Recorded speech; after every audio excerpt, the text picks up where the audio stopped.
నేను మళ్ళీ దాని తర్వాత మాట్లాడడానికి అవకాశం అన్నతో రాలేదు కాబట్టి ఇప్పుడు ఆ ప్రస్తావన వచ్చింది కూడా మాట్లాడుతున్నా.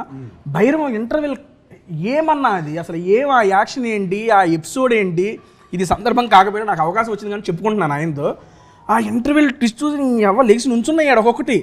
ఏంటప్పా పెర్ఫార్మెన్స్ ఏంటి ఆయన, నిజంగా అన్న ఓపెన్గా చెబుతున్నా. నాకు తర్వాత అవకాశం రాలేదు కాబట్టి నేను చెప్పలేకపోయానులే, కానీ సినిమా మొత్తం ఒక ఎత్తు, ఆ ఇంటర్వెల్లో బొట్టు పడిన తర్వాత ఆయన చేసిన పెర్ఫార్మెన్స్ ఒక ఎత్తు.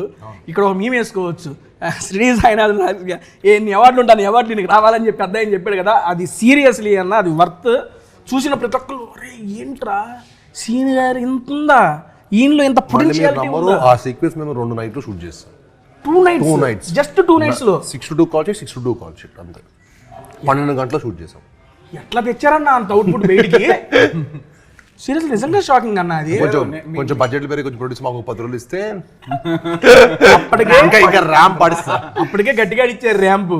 చూస్తున్నా మేము చూసి అన్న ఇది అబద్ధం కాదు, అతిశయోక్తి కాదు. నేను మా అమ్మతోనే చూశాను సినిమా పక్కన ఇంటర్వ్యూలు బెంగళూరు. మా అమ్మ కూర్చొని ఇక్కడ దండం పెడుతుంది, స్క్రీన్కి దండం పెడుతూ కూర్చుంది. అంతకు ఇన్వాల్వ్ అయిపోయారు వాళ్ళు. ఆ రకంగా మీరు చేశారు కాబట్టి వాళ్ళు ఇన్వాల్వ్ అయ్యగలిగారు.